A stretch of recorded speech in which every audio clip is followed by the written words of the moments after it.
Good morning guys, good morning. Medyo anong oras na ba? 6:22 na in the morning. Ito guys, gagamitin natin yung aking service motor kasi dinala na kagabi.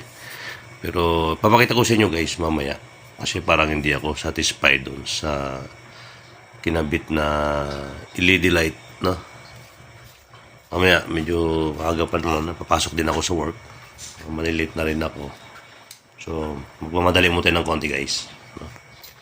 Update kayo maya guys. Dun sa, pakita ko mamaya kung ano yung status ng motor. Right? Kung may basura guys, kailangan mo natin itapon pala to.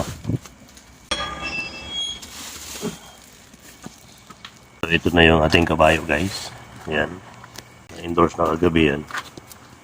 Ating service. Hindi ko gusto yung pagkabit ng ilaw.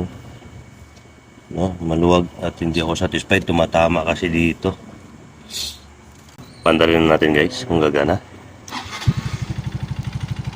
Okay naman. Start naman agad.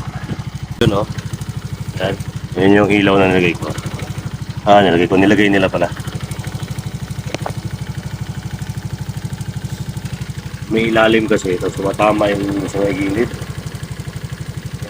Tumatama, kaya kailangan baguhin yun. Same time, masyado siyang mataas. Dapat na gano'n lang, dapat yun nakababa. Kaso lang, kung tumatama kasi doon, baguhin ko muli. Balik ko sa dati dito. Dito kasi nakalagay dati yun eh. Nilipat nila doon, baba. Hindi na alam na tumatama talaga doon. Dito ko kasi nilalagay yun. Ay, hindi bali. Bali guys, at malilit na tayo. Karga na tayo. Peace.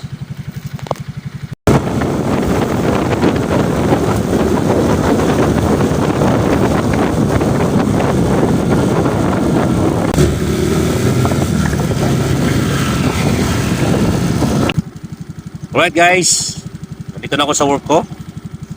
So hindi tayo pagod ngayon sa padjak. Hindi rin tayo pinagpapawisan.